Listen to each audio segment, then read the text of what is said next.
right, good afternoon, everyone, and welcome to our live webinar for Thursday, June, I think today's the 18th. So all these COVID times, everything's just kind of blurring together. All right, so let's get everything going here, push all my buttons. There we go. So as everybody knows, our Tuesdays and Thursday sessions are our live exercise sessions. I'm your host. My name is Rob. I'm one of the supervisors here. And I'll be taking you through a workout over the next 30 minutes or so. So just our little things to get out of the way at the start. So once again, this program is designed for people that are already participating in exercise, in an exercise program. The exercises that we're doing are pretty low intensity, so they should be doable by pretty much everyone. But still, if you've never been exercising regularly and not actively enrolled in a program, just make sure that you're okay and safe to exercise. So just touch base with your doctor first. Exercise should be done 5 days per week, ideally with a target of 150 minutes of aerobic training per week.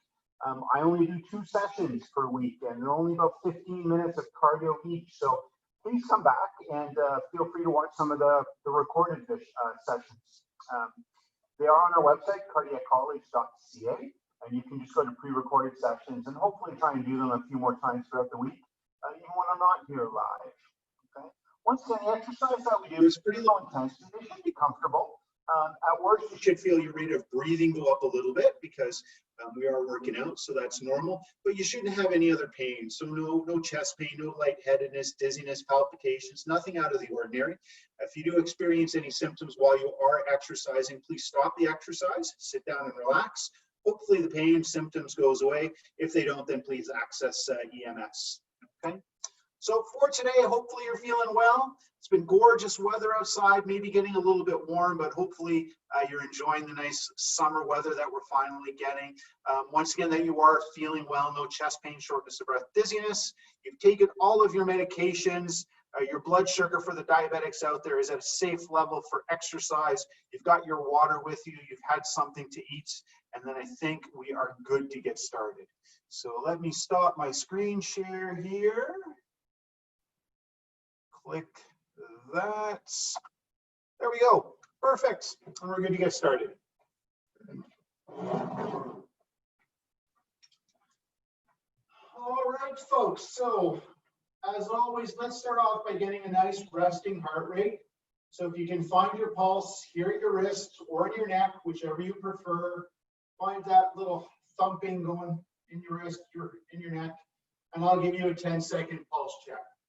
So start counting in 3, 2, 1, go.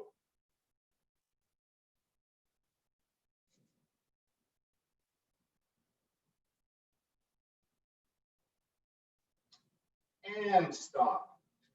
Okay, so hopefully you've got your resting heart rate, and resting heart rate can vary a fair bit person to person. Hopefully you're in the habit of checking it and you've got a value that's within your normal range and you're feeling well.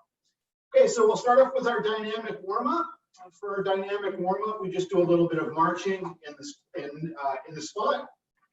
Our exercise for today is going to be our marching, as usual, here in our lovely kitchen at 347 Rumsey Road, Cardiac Departments. So this marching on the spot, we'll start getting the muscles that we're using warmed up, warm up the joints, the big joints in the hips, your knees. Plus we'll get the heart rate going a little bit too. We should do our warm-up for about 15 or 20 seconds with the marching. Each one of our dynamic exercises will go for about 15 or 20 seconds. Okay, let's loosen up our hips. So to loosen up our hips, I'd like you to grab onto something nice and big and solid so you've got good balance. And then we're just going to do some hip swings. So nice and gentle. We're not looking to do this aggressively, just to loosen things up.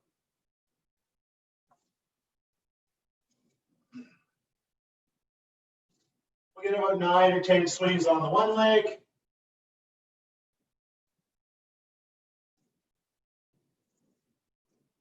And then we'll slowly turn around. And then let's do the other leg. Remember, always standing up nice and straight and tall. Always make sure you're in control. Don't want anybody falling down. And just slow and deliberate movements. Okay, let's do our ankle rotation. So just lean up against something for a little bit of balance. And then we're trying to draw big circles with our toe.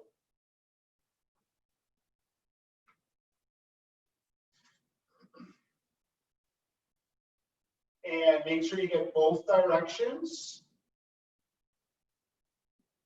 You guys probably can't hear it. I'm stiff today. My ankle's making a whole lot of noise. Crack, snap, and pop. All right, now let's go to the other leg.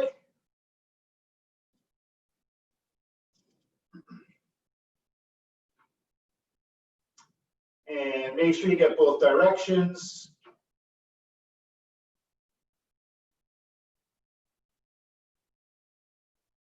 All right. And then let's just finish off with some shoulder circles.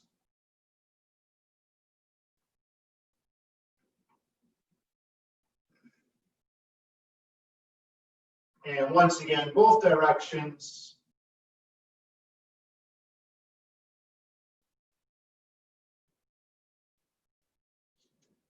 All right, so those are our 4 dynamic warm-up exercises.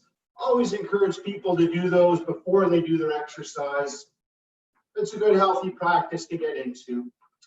So now we're going to move on to our aerobic warm-up. Another good practice. And what this does is just building into the activity slowly. It gives your heart a chance to get ready for the exercise. Your coronary arteries will dilate, and this brings a lot more oxygen-rich blood to the heart muscle. So it's ready to do the exercise that you're going to be doing. Likewise, this lets us bring more oxygen-rich blood to the working leg muscles, so we can do, once again, more exercise. And also, we need to redirect some of the blood flow. We're sending more blood to the heart, more blood to the legs. It needs to come from somewhere. So commonly, we'll restrict a little bit of the blood flow that we usually have in our abdomen for food and stuff like that. We'll divert that to working muscles. We usually say this takes about 4 or 5 minutes to do. So just at a nice low intensity, just to let your body make those adjustments so it can exercise comfortably. So we had some questions last week, and I'll see if I can maybe start addressing a couple of them now. 2 of them were around atrial fibrillation.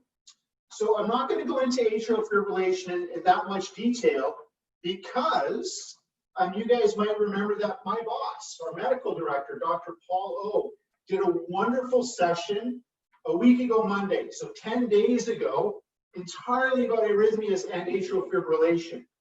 So if you want to know more about it, please go and take a look at his webinar that he did. It's on our website, cardiaccollege.ca, and that can explain an awful lot about atrial fibrillation. But to answer the questions directly, one of them was specifically, should I still check my heart rate if I have atrial fibrillation? And I think you should. The trick with atrial fibrillation, for people who are not familiar with it, is the rhythm of your heart varies an awful lot with atrial fibrillation. With a normal heart rhythm, your heart beats, and it's pretty even and regular. A lot of people will call atrial fibrillation an irregular heartbeat. So the time between beats can vary an awful lot. They can be really close, really far, and quite a large variability. So when you check your pulse, it can be sometimes pretty hard to get a really accurate feel of what kind of work your heart's doing. But that doesn't mean that you should just not check at all. You can get kind of trends, and you might be able to check your pulse, and you might not know if it's 80 beats per minute or 95 beats per minute or 60 beats per minute, but you know it's kind of slowish, 100 to 60. Likewise, at the high end range, you might not be able to check it and know if it's 120, 130, or 140, but you'll get a feel that it's going a little bit quicker. So it'll give you a rough gauge, and I think that's worthwhile.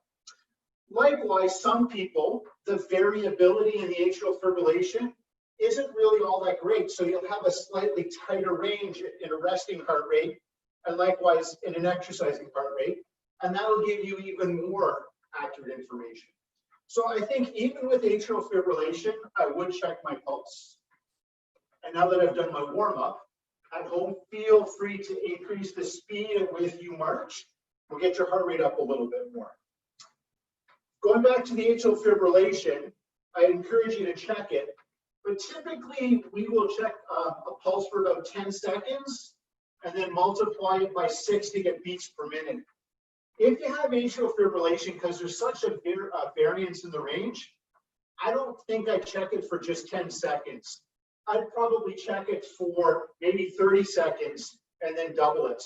Because the longer you check the heart rate with atrial fibrillation, you can start to get a little bit more of an accurate feel for what the heart rate is. So yes, I check it, but I wouldn't check it for only 10 seconds. I'd probably check it for 30 seconds and then multiply it by 2 to get beats per minute. So that was one. The other question was, if I remember correctly, somebody says their heart rate at rest with atrial fibrillation is maybe 90 beats per minute. And then when they exercise, sometimes it even goes down with exercise. So once again, with atrial fibrillation, when you do measure it, unless you're using an electrocardiogram, it's tough to get an idea of the rate. So commonly, and this is what's supposed to happen, when you exercise, your body needs more oxygen-rich blood to the working muscles. One of the ways that the heart will meet that demand is it'll beat faster. So the heart rate typically will go up at least a little bit. I know a lot of you at home, cardiac patients, are on medications that are designed to control your heart rate, keep it low, not have it go up much. So it might not go up too much, but it'll go up usually a little bit. It's unusual for a heart rate to drop with exercise. Not unheard of. I mean, the electrical system of the heart can be a very, very, very complicated system, and there's a whole host of things that can happen. But if I had somebody who had atrial fibrillation and they said my heart rate drops when I exercise, I want to confirm that with a cardiogram, just to make sure. And even if it did, the one thing that rolls through my head is as long as you're feeling well, you should still be exercising even with atrial fibrillation. It might be a little bit harder. Atrial fibrillation makes it so the top part of your heart doesn't pump as effectively, which does mean your whole heart doesn't pump as well as we'd like it to. So atrial fibrillation can make you a little short of breath. Atrial fibrillation can make it so stuff you do every day is a little bit harder, but that's not to say you shouldn't do anything. So even with atrial fibrillation, as long as you're feeling well, I would encourage you to still exercise. Maybe give some thought to slowing down a little bit, but you should still be doing some exercise. Not working out is a bad thing. We know that atrial fibrillation carries risks. And if you say, well, I got atrial fibrillation, I can't exercise, well, now you're giving yourself an extra risk, and that's the risk of deconditioning, getting out of shape. You don't want to do that. The one problem's enough. Don't layer deconditioning on top of other problems that you have. You really want to avoid that. So those were the atrial fibrillation questions I can remember from Tuesday that came up. The other one, I think there was a question about pacemakers. So just a little bit about pacemakers. We know that the heart, it pumps about 100,000 times a day. And the heart's job is to supply oxygen-rich blood to all the cells and tissues in the body. That's why it beats and pushes blood around the body. Every one of those 100,000 heartbeats starts with a little tiny spark of electricity. The upper right side of the heart is a little specialized clump of cells called the sinoventricular node, and it's your heart's natural pacemaker.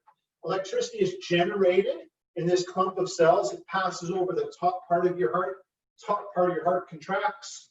There's another specialized clump of cells between the top and the bottom of the heart called the atrioventricular node. When it senses electricity pass over the top, it will pause for a fraction of a second just to let blood move, and then it generates an electrical impulse over the bottom part of the heart bottom part of the heart contracts and pushes blood out. And every heartbeat happens because of this spark of electricity. But like everything else in the body, stuff wears out. And the electrical system in the heart can wear out as well. There's backup electrical systems in the heart, which are there just to help with some problems. But for some people, the main electrical system, it keeps working, but it just kind of slows down. So some people, that electrical impulse will only get sent, maybe every 2 seconds. And if you have a heart rate that's 1 beat every 2 seconds, that's 30 beats per minute. That's going to be pretty slow. It'll keep you alive, but pretty much guaranteed you're not going to be feeling very well. You'll be tired, you'll be sluggish, just not feeling great at all. So one of the things that we can do if your own electrical system is getting slow is we can put in an artificial one. That's what a pacemaker is. So a pacemaker is just an artificial electrical system. What we do is we put it in. Commonly, it's up here on the chest, on the left side of the heart, just underneath the skin. And there's some wires that come out of the pacemaker that are attached to the heart muscle itself. And the pacemaker is just a small computer. And we'll program the computer, well, not me, your doctors will, and they'll say, listen, we want you to look for electricity. Because some people, their own electrical system slows down sometimes. It might work well 12 hours a day, 18 hours a day, but maybe at night it just needs a break and it slows down. So your pacemaker will be programmed to look for the own native or natural electrical impulses from your heart. But if it starts slowing down, you should take over. And they'll get programmed to say, listen, don't let the heart rate drop below 60 beats per minute. So that's 1 beat every second. So the pacemaker will look. And if a second goes by and your heart doesn't generate its own electricity, the pacemaker will do it. And the pacemaker will pass over the top and the bottom part of the heart, get it to contract, push blood out, and your heart will be able to push blood. You'll feel good. All right. Whereas a heart rate of 30, you're not going to be feeling all that great. So pacemakers, the most common reason we put pacemakers in are because heart rates get too slow. That's the most common reason for what's called bradyarrhythmias, slow heart rates. There are different types of pacemakers that we can put into people. So kind of the second tier, the second level of pacemaker is called an implantable defibrillator. These are put in for people that are prone to have very fast heart arrhythmias. Slow heart problems will make you feel pretty poor. You're not going to be able to do much. And we want to fix them. But generally, it's not always a life and death, super urgent situation.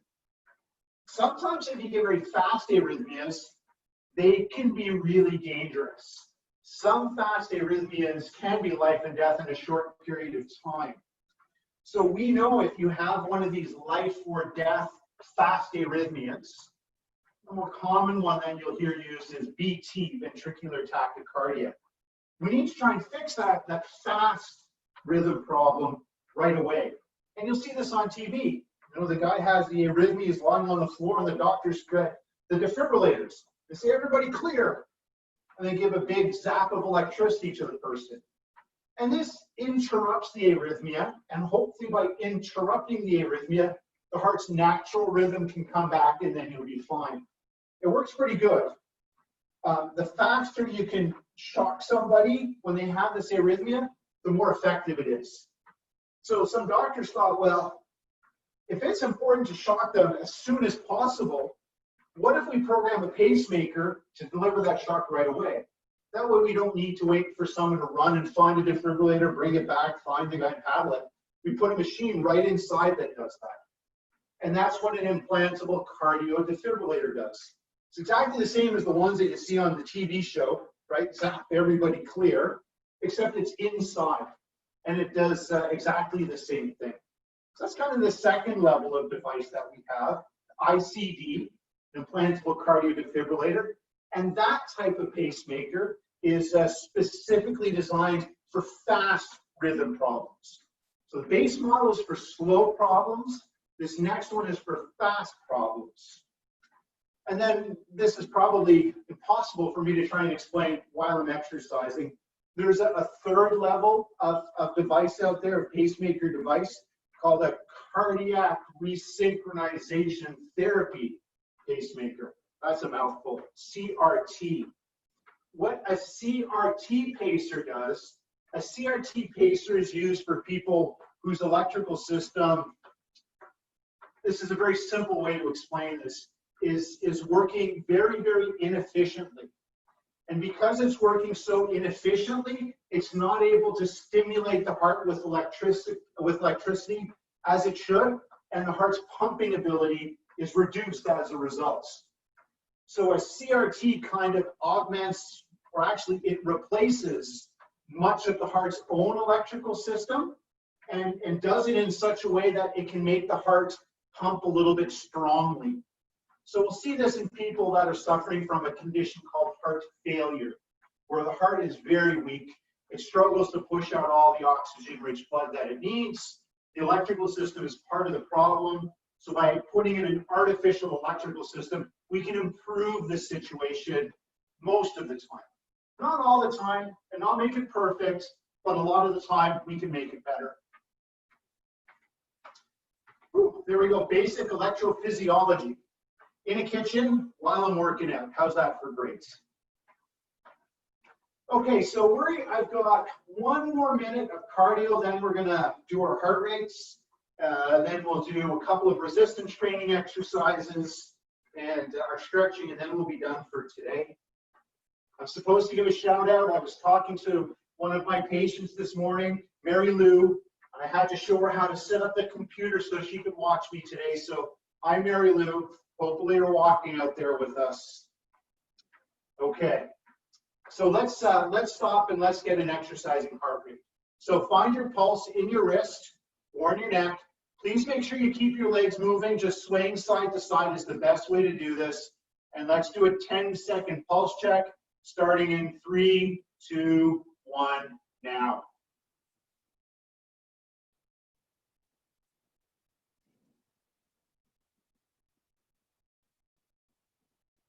And stop. Okay, so that was our 10-second pulse check.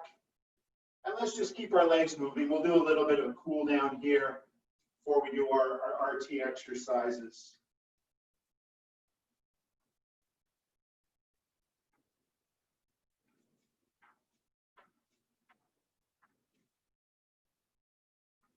I'm going to have a little bit of water. Our building's freezing in here. I got to talk to the maintenance guys to turn the temperature up a little bit. But it's very hot outside. Humidity is climbing up too, so it's important to stay hydrated.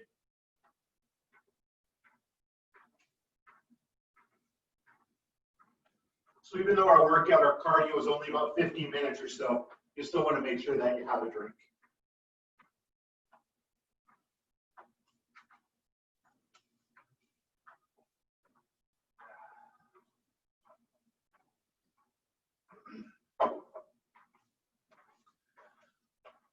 Okay, so once again, at the end of the session, if you guys don't mind, I love having topics to talk about. So we're still working out, so don't type anything yet. But at the end of the session, before you guys sign off, if you have any questions or anything you'd like to hear me talk about, please put them in the Q&A afterwards. I'll take a quick look at we're done to see if I can answer anything quickly. But some of these topics I can talk to for about 10 or 15 minutes, and I like doing that. Makes the time go by a little bit quicker for all of us, right? And that's a good thing.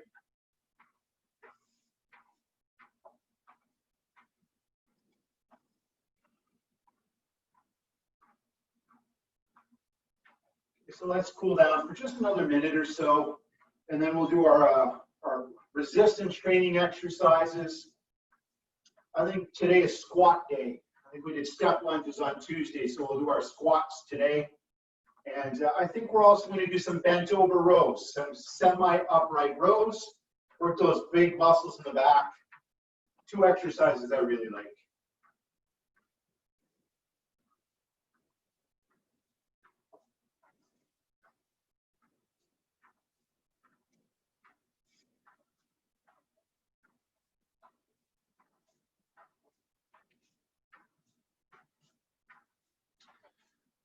All right, so we're all cooled down. All right, so let's do our squats. Remember when we do our squats, it's always a good idea to have a chair nearby, just in case you lose your balance. And I don't have good balance myself, don't have great flexibility. I have to hold on to the sink for this one, so I'm going to hold on to the sink for a little bit of balance. My feet are about shoulder width apart, standing up nice and straight and tall and looking forward. I'm just going to lower myself down to the chair and then come back up. 10 repetitions, folks. Here we go. And 1, 2,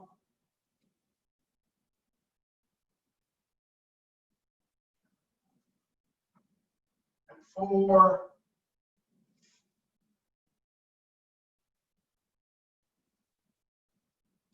6, 7, 8, 9. There we go. 10 squats. Excellent.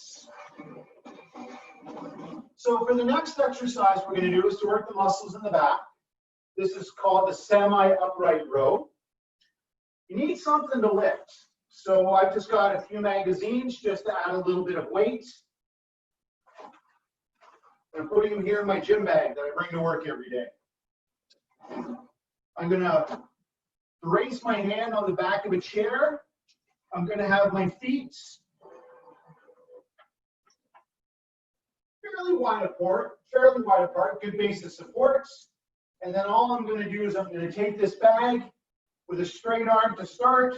I'm going to lift it up to my armpit 10 times. 1, 2, 3,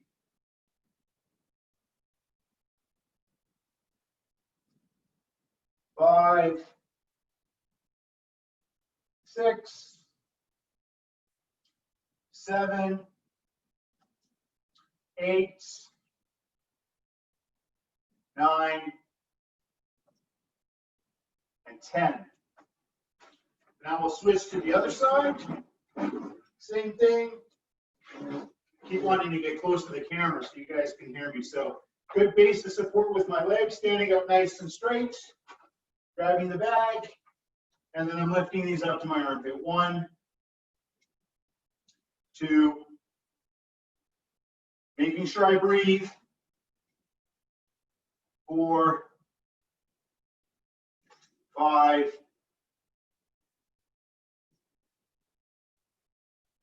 7,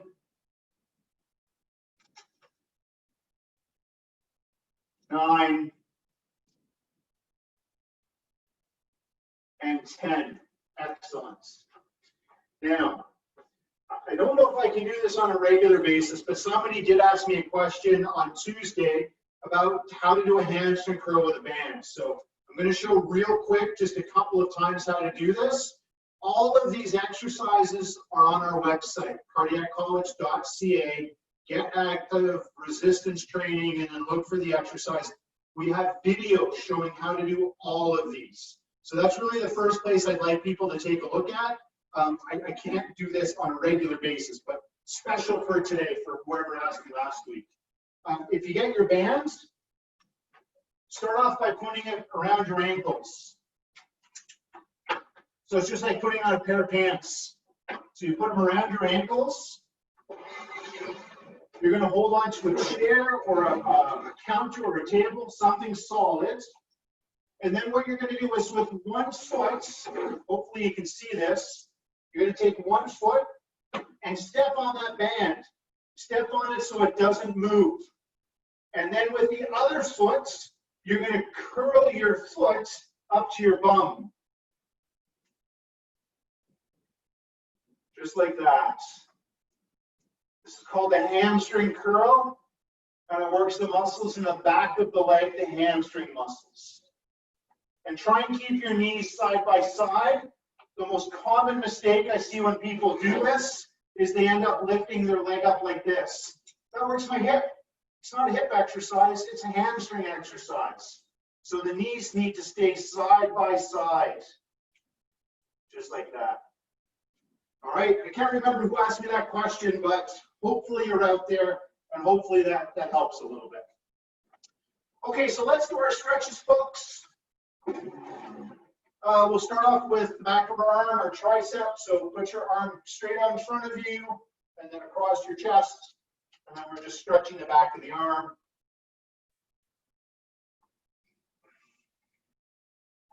Once again, not a bad idea to move a little bit.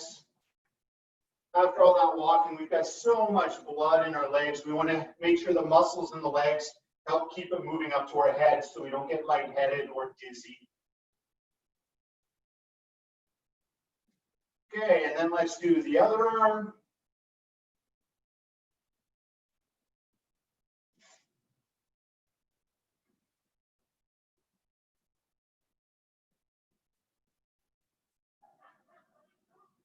Excellent. Now we'll do our chest. So if you can lace your fingers behind you, please do. If not, just get your hands as close as you can. And then you're going to pull your shoulders back. And you're going to look up a little bit. And you'll feel a pull through your chest. Make sure you breathe. And feel free to kind of sway a little bit left to right.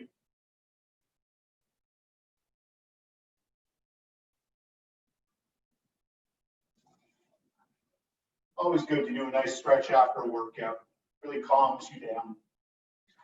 Okay, we'll do a runner stretch. Let's stretch out our calves. So pushing against the counter or something big that's not going to move. Both feet flat on the ground. Both feet pointing straight forwards. And you'll feel a pull in this leg and the calf.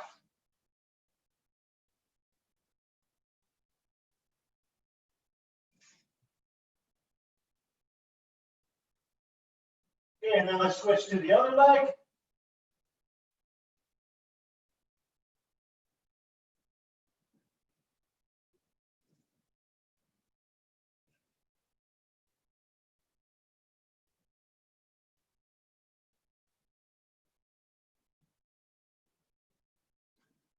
All right, and then we'll finish off with everybody's favorites, hamstring stretches. So just grab a chair, sit on the edge of the chair, not all the way to the back. One leg bent, other leg straight, and then just reaching as far forward as you can. If you can get to your toe, that's great. You'll feel a bit of a pull here through the back of your leg.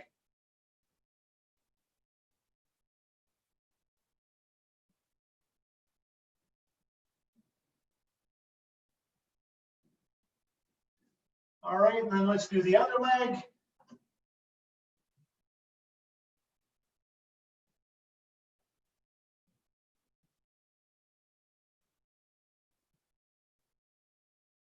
Don't forget to breathe.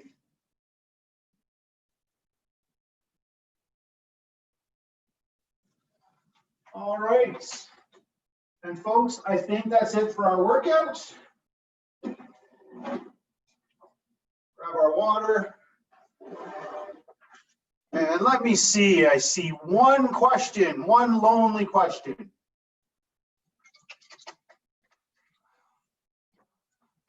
Let's see what this lonely question is.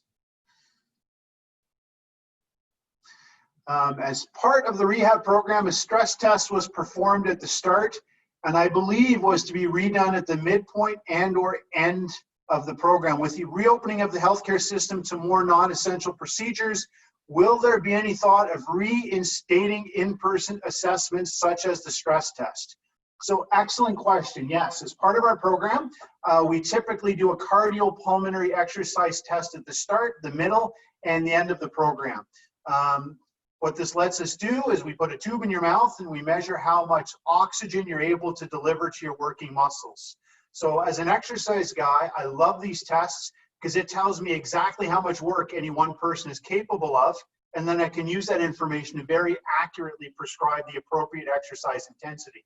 Working with a cardiac population, it's got the added bonus of it lets us look for problems.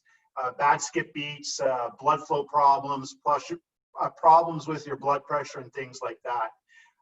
Because of COVID, we've suspended these for the time being. However, we are looking at reopening up our testing labs in the coming weeks. We don't have an exact firm date yet, but soon. The problem that we have is there's about a 12-week backlog of testing that we need to do. So we need to take a look at the people who need tests, and we need to kind of triage them to see who has the greatest needs. And that's, of course, what we'll end up starting with first. Our hope is to get to the point to test everybody. For people that have been on the program for a little while, I won't lie, odds are you probably will not get tested anytime soon. For all of our graduates, there is something called our Pulse Check program. The Pulse Check program is an opportunity for graduates to come in on a yearly basis to have a stress test done. So Brent, for this question that you're asking, realistically don't think we'll be able to test you anytime soon. But if you talk to your cardiac rehab supervisor, at the very least, we can give you the documentation for a pulse check test, and that will enable you to get a test when we finally get to the point where we're able to do as much as we'd like to. One of the other issues that we're dealing with is we've got wonderful staff. They're very, very helpful, and a number of our wonderful staff have been redeployed to other parts of the hospital. So we don't have our full staffing complement. The results, one of the consequences of that is we're not able to do as much testing as we would normally like, on top of all the other precautions that we have to make sure we follow, because we care for our patients. We want to make sure that when we do have you guys on site, that everything is absolutely as safe as possible. So hopefully that answers your question. Let's see, 2 more popped in there. From Jerry, spironolactone man is susceptible to sunburn, according to my pharmacist from Jerry. Jerry, that could very well be the case. I was hoping to speak with the medical director just to get a little bit more information on sun interactions and medications. Pharmacist is by far and away the best person to ask. Amiodarone is one I know for sure. Spironolactone, absolutely it could be. I don't have a good answer for that, but the pharmacist, I'm not going to argue with the pharmacist.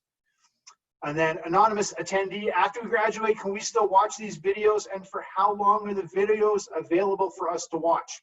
So you'll be able to watch them as long as you want. Just probably more information than you need. We have got a YouTube channel. So these videos are stored on our YouTube channel, and then we link them onto the webpage. I think once something's on YouTube, it's there like forever. So you guys will be able to watch these videos absolutely as many times as you'd like, and for as long as you'd like. So please take advantage of them. The only thing that I can't promise is right now I'm trying to do the live ones Tuesdays and Thursdays. I'm hoping to do them through July, but as the program starts to reopen and we need to get me to do other stuff is really what it comes down to. I don't know if I'll be able to do these live casts forever. I'm going to try and do them as long as I can though. Okay. So those are the 3 questions. Let's see, what else do we have on our share screen here before we wrap things up? Let's see. All right, so speaking of my boss, Dr. O, he's going to be talking again on Monday, and he's going to be talking about what exactly is the definition of a heart attack. So this is a cool question. We get asked this a fair bit. They have chest pain, or does all chest pain mean you've had a heart attack? Do all heart attacks cause chest pain? It can be a little bit of a complicated topic. And for those of you that have heard Dr. O, you know he's an absolutely fantastic speaker. So if you get the chance to sign in for this one, that would be great. Next Tuesday morning, our dietitians, Veronica and Fatim, are going to be talking about some mindful eating practices. This is one that I should probably tune in myself. When I get bored, I reach for the fridge, and that's not a mindful way to eat. We should be eating properly when we're hungry, not because we're bored or sad or stressed. So this is a good session for you guys to catch. And then, of course, I will be back next Tuesday at 1 o'clock. If anybody's got any questions, please feel free to put them into the chat box there. I'm going to leave this running for a little while, and I'll see if I can address your questions on Tuesday. Folks, thank you for tuning in. Make sure you get a few more workouts in before next Tuesday, and have a wonderful weekend. Thank you, everybody.